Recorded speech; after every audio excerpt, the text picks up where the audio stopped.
Good afternoon, everyone. I'm Sarah Costa, the Executive Director of the Women's Refugee Commission. On behalf of all of us at WRC, I want to thank you for joining our virtual Voices of Courage event. And a special thank you to our generous sponsors and supporters. I hope you're all staying safe and doing well during these uncertain times.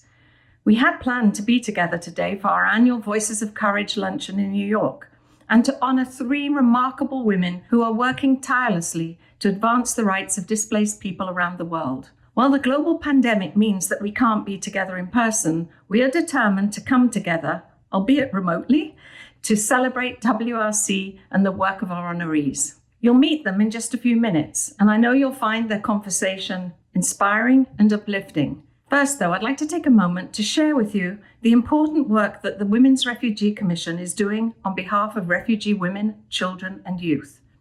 Today, there are more than 70 million people displaced globally by conflict or crisis. The majority of them are women and girls who face unique challenges and risks, including increased risks of gender-based violence, limited access to critical healthcare services, and significant barriers to social and economic opportunities. WRC is proud to partner with refugees, local organizations, and international agencies to ensure that displaced women and children have the protections and services they need to stay safe and rebuild their lives. Our work is focused on promoting gender equality, inclusion, and resilience. Right now, all of us are learning to navigate the unprecedented restrictions required by the COVID-19 pandemic. Communities on lockdown, the need for physical distancing, the closing of local businesses. The COVID pandemic affects everyone, everywhere, but it affects different groups of people differently, deepening existing inequalities and social exclusion. The Women's Refugee Commission is acutely aware of what this means for displaced people who are already living in extremely precarious conditions. We continue to work directly with them to assess what the pandemic means for their health and well-being and what they need from the humanitarian community. And we are committed to ensuring that their voices are heard around the world so that their experience and leadership shape the development of sustainable solutions to the crisis. As we learn more, we will stay in touch and share our findings with you. If you haven't already, I invite you to sign up for our email alerts by visiting womensrefugeecommission.org. So please make yourselves comfortable wherever you may be. I'm speaking to you from my home in upstate New York. Although we're apart, we're all in this together. Thank you for joining me as we honor, celebrate, and reflect.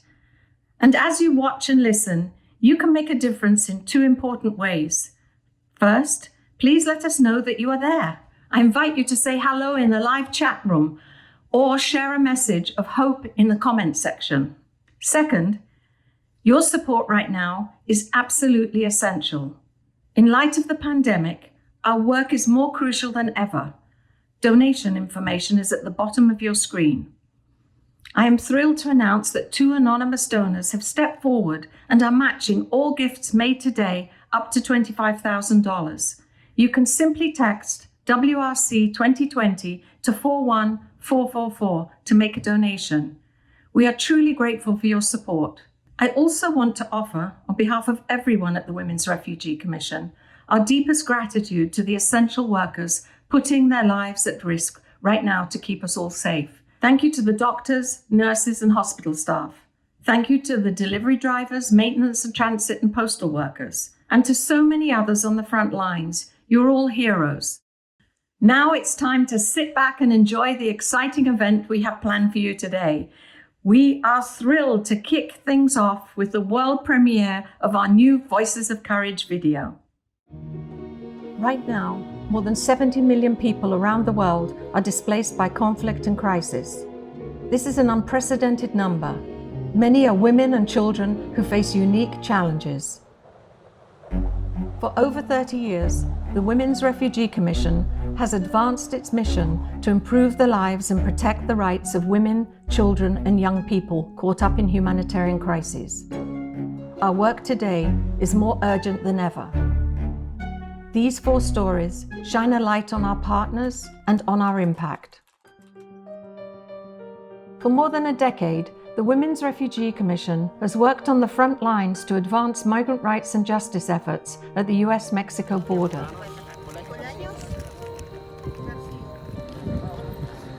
The ACLU brought the family litigation lawsuit in 2018. We could not have done that without WRC, and in fact, WRC found us the lead plaintiff. We work to ensure that the legal and human rights and dignity of migrant, stateless, and refugee women and children are respected and protected. Since we had a victory, we've now had to look for thousands of parents all over the world. WRC has rolled up their sleeves at a drop of a hat. They're down at the border, talking to vulnerable migrants, talking to NGO partners, and bridging that gap. As part of our work on economic empowerment and self-reliance, we found that the unique needs of refugee youth were not being met. We led the way to mobilize refugee youth and provide support to develop a comprehensive response created by them and for them. I participated in the Global Refugee Youth Consultation led by UNHCR and the Women's Refugee Commission. And this consultation was part of a global effort that involved over 1,500 refugees in more than 22 countries. There I was able to share my views, discuss solutions, and make policy recommendations, and represent young refugees around the world who are voiceless. By working directly with refugee youth, we support their efforts to increase their own self-reliance and resilience, restore their dignity and choice, and protect them from harm. There are a lot of refugees experiencing traumas almost daily, and particularly women and girls who are isolated in camps, who cannot really function in the country because there is no psychosocial support provided. Mental health and psychosocial support should be implemented in every humanitarian action. From my experience, I was given the opportunity to get education and function in the country and give back. And that's why we are always asking for funding and for open opportunities to really train us, and then we can support our communities.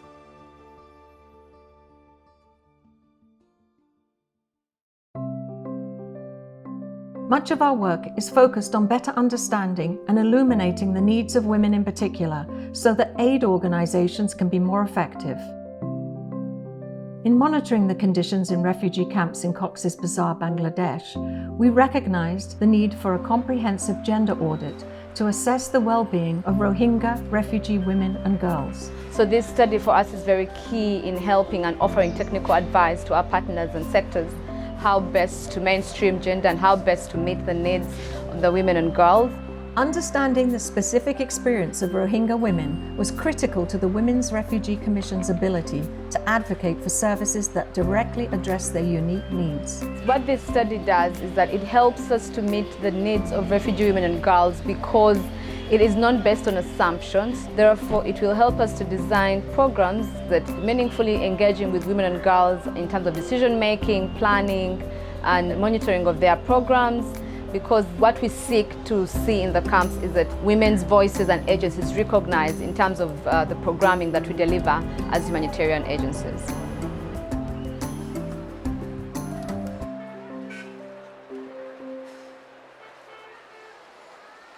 In Quito, Ecuador, we worked with partner organizations to provide a valuable tool to help refugees become more self-reliant.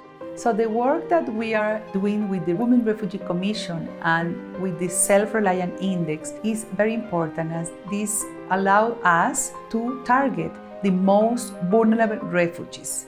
It seems so simple, but by measuring the comprehensive well-being of women, we learn what works. In turn, the services of aid organizations can become much more effective. In the pilot with the refugee women, we could identify the basic needs of the refugees, but also the abilities and skills so they can have a better economic integration in the country. In addition to the 4 stories you just heard, the Women's Refugee Commission is working to develop programs that leverage the skills of adolescent girls, strengthen economic opportunities for women, and elevate gender equality across all our work. We are committed to catalyzing transformative change to protect and empower women, children, and young people displaced by conflict and crisis. This is our work. We move refugees from survival to independence. Join us. Your support will create a better world for refugee women and children. To learn more, please visit womensrefugeecommission.org.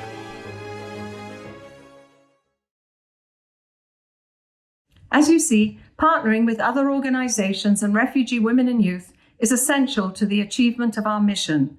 We are so proud to work with remarkable people like Lee, Kareem, Priscilla, and Sabrina. I hope you're as moved as I am by their work and the powerful impact of our partnerships with them. We also believe firmly in celebrating the many individuals who are on the front lines in the fight for refugee and nationality rights. Each year, we present our annual Voices of Courage Award to honor leaders who stand for justice, gender equality, and the protection of refugee and immigrant rights. It's my great privilege to introduce you to our 2020 Voices of Courage honorees, Susan Ghana Okonkwo, Karina Abatsumian-Clow, and Yasmin Kayali. While we were not able to meet in person, we got together online for a dynamic exchange of thoughts and insights. I am proud to present this year's Women's Refugee Commission Voices of Courage honorees.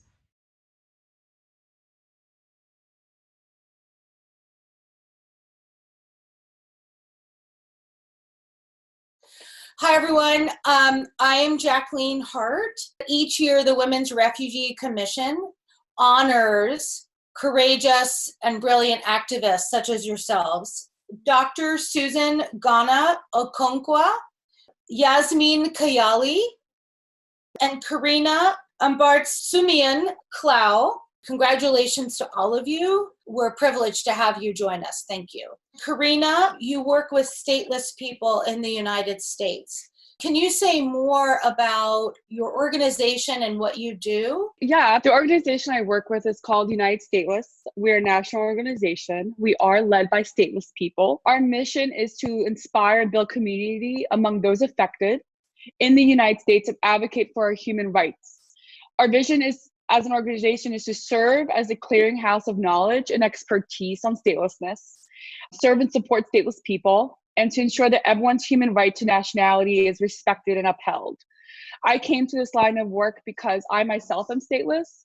I left my country of birth, which is the former Soviet Union, at 4 years old, and I am now 32 years old in the United States and still have no pathway to legal or any status.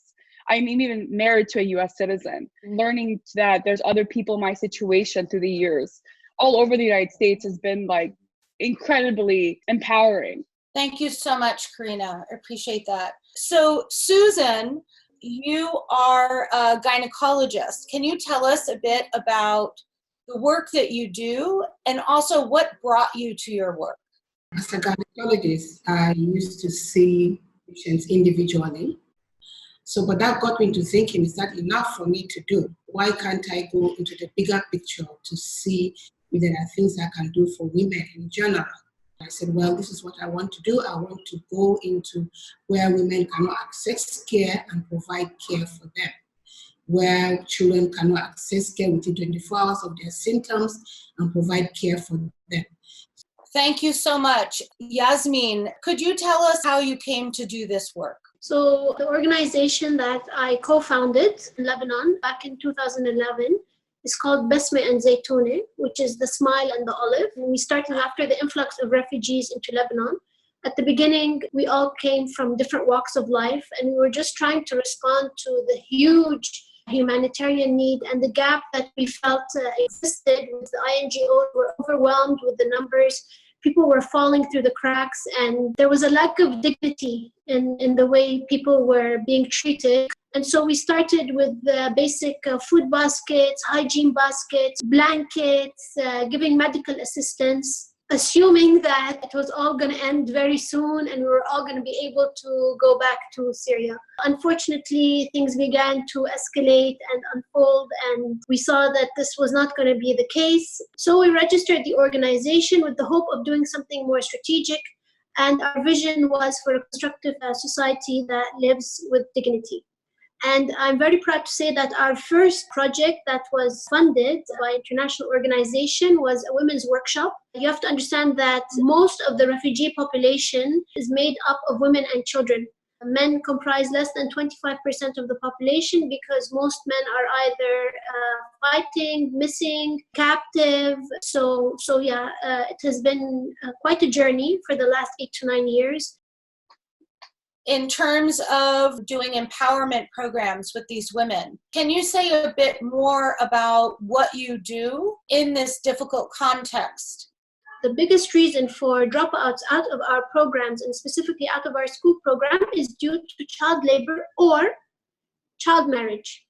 Unfortunately, a lot of the families, in order to avoid tarnishing their reputation or having their daughter being hurt by the young men within the settlements or the camps, they marry her off, and therefore, she is now protected by her husband, and also they have one less mouth to feed.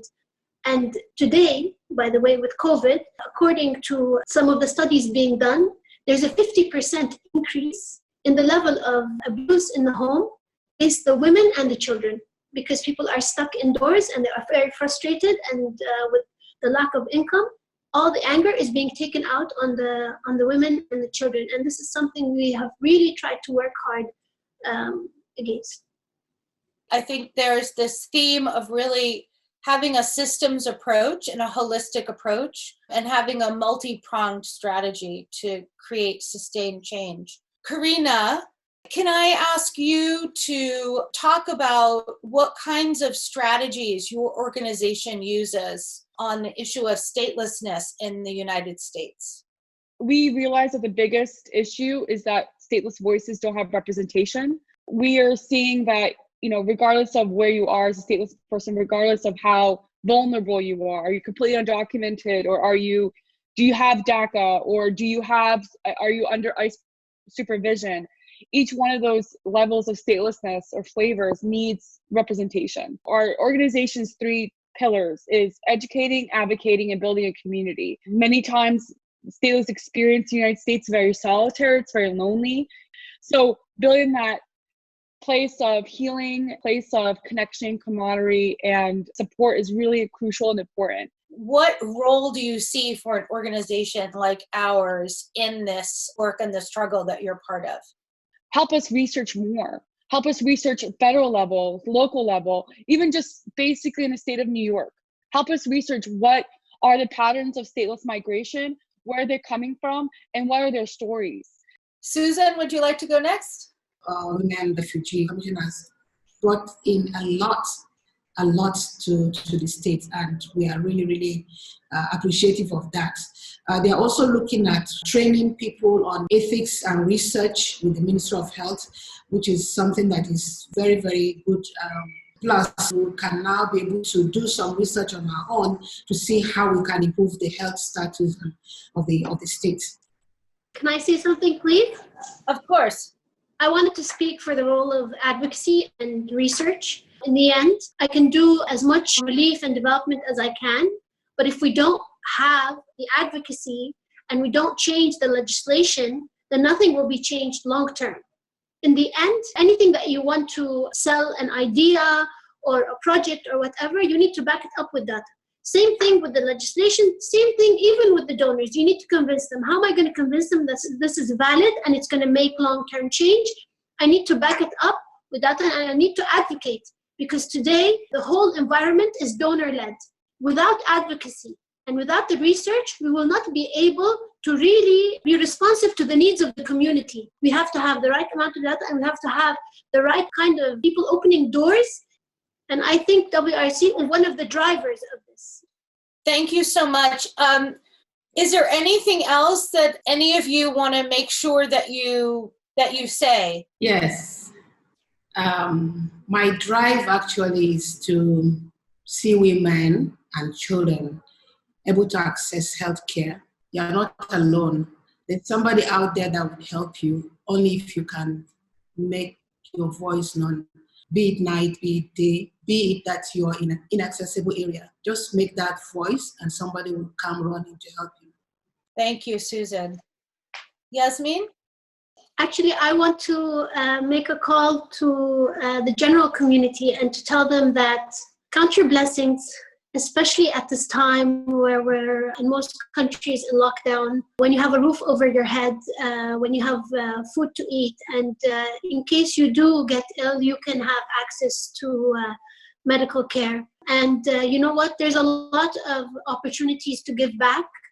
Giving back, even a very small amount, makes a very big difference to grassroots organizations like ours. Keep these people in your thoughts, in your prayers, and give back to them as we try to ease this immense difficulty that they have already been passing through, and now another layer has been added to it. Thank you, Yasmin. Karina, your last words.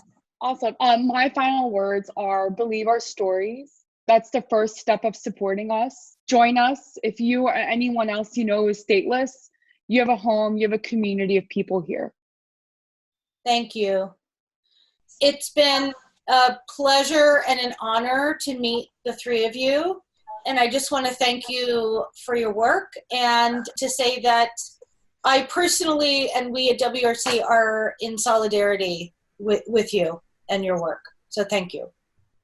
A huge thank you for an inspirational and moving conversation. Susan, Karina, and Yasmin, you are remarkable women who exemplify resilience and the human capacity for hope. Thank you for your exceptional work empowering women in some of the world's most challenging contexts. I'd like to take a moment now to thank the many people who have made this virtual Voices of Courage event possible.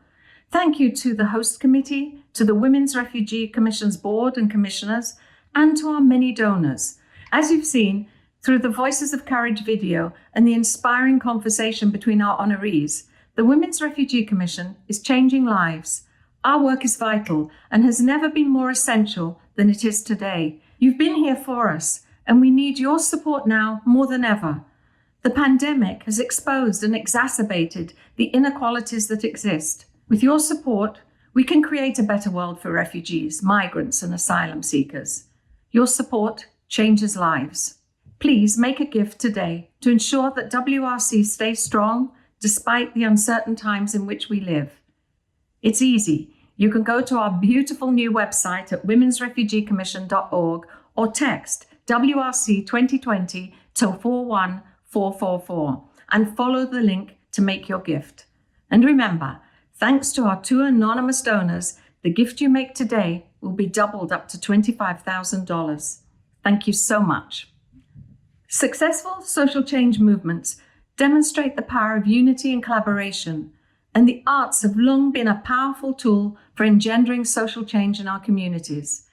2 years ago, we launched the Lantern Tour, a concert series to benefit the Women's Refugee Commission that brought art and advocacy together. From Nashville to Boston and cities in between, the Lantern Tour has united musicians and concertgoers in solidarity with families seeking safety at the US border with Mexico. We are so grateful to the nearly 24 musicians who have supported us, including Emmylou Harris, Jackson Brown, Steve Earle, Brandi Carlile, and so many more. We look forward to getting back out on the road for more Lantern Tour concerts when this crisis is over. The visionary behind this collaboration is Gail Griffith, executive producer of the Lantern Tour, social activist, and dear friend to the performing arts world and to WRC. We recognize Gail today for all that she has done for us and for the women, children, and families we serve. Gail, this is for you.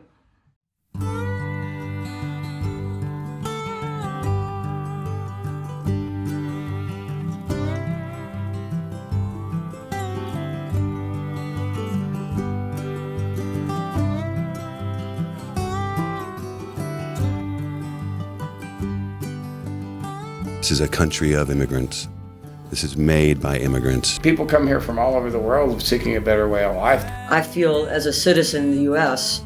that I owe it to people that need asylum to be advocating on their behalf. Artists are in a unique position to bring people in and to educate people about issues.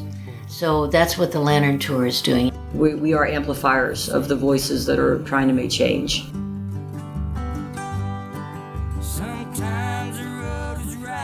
I have a personal connection to the Lantern Tour because of my dear friend Gail Griffith, who really is the person that has brought this together with the Women's Refugee Commission. I've always admired her advocacy for causes, and I know how passionate she is about this one. When she explained to me what this organization was and what it does, I was like, please, whenever you're doing this, please call me. It's so important. Thank you, Gail, for all the wonderful energy that you give us and that you invest in this amazing project. I think that women all over are singing beautiful notes of light towards you and your wonderful energy and work.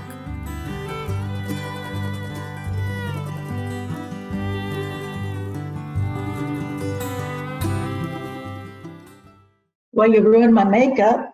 How about that? That was quite overwhelming. Thank you. Thank you so much. I don't think I've ever felt quite as honored by any kind of a tribute. So it's my great privilege and pleasure to be doing this work. And as you know, I feel so strongly about the Women's Refugee Commission and the work that you do, that this is a partnership made in heaven. So thank you for the gift of you've given me here. So there are many artists who are remarkable interpreters of songs, but it takes real genius to interpret culture and use that genius to bring people to change. And the power of her voice does that. Leela Downs is an extraordinary artist and good friend to WRC. It gives me great pleasure now to introduce multi-Grammy Award-winning Leela Downs. Thank you so much for supporting the Women's Refugee Commission in these uncertain times. Very sad to not be able to have been at the luncheon. But music can make us dream and escape. It gives us light and emotion, a melody to fly away.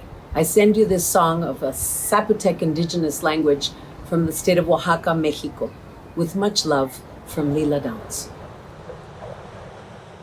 Guriakigu Shabisende Tigela Kayuna Tigunawin Guriakigu Shabisende Tigela Kayuna Tigunawin Shipurungaru Nushuna Shibigani Pakasabi Sisibini Shipurungaru Nushuna Shibigani Pakasabi Sisibini Ay de mi llorona, llorona, llorona de azul celeste. Ay de mí, ay, llorona, ay de mí, llorona de azul celeste. Ayer, maravilla fui, llorona, y ahora ni sombra soy. Ayer, maravilla fui, llorona, y ahora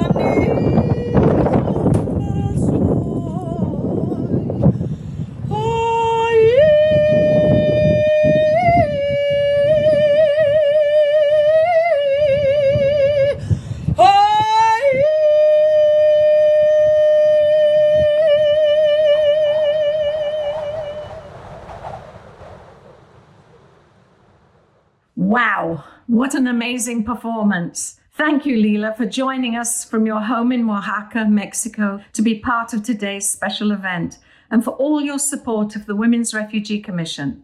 We are truly grateful, and we are grateful to all of you who have joined us this afternoon for our virtual Voices of Courage event. I hope you've enjoyed spending time with us, hearing from our remarkable partners, and learning more about our work to create a better future for refugees. I want to thank today's honorees, Susan, Karina, and Yasmin, for sharing their stories with us. You're an inspiration to women and girls around the world, and you shine a light on the path forward for so many who have been forced to leave their homes and start again. I also want to thank our sponsors who made this event possible, and to everyone who donated today. Your support is absolutely critical right now. Make sure to follow us on Facebook, Twitter, and Instagram, and to visit us at womensrefugeecommission.org. Please help us spread the word about the Women's Refugee Commission and our unique role in improving the lives and protecting the rights of women, children, and youth displaced by conflict and crisis. Together, we are changing lives. On behalf of everyone at the Women's Refugee Commission, thank you and stay safe.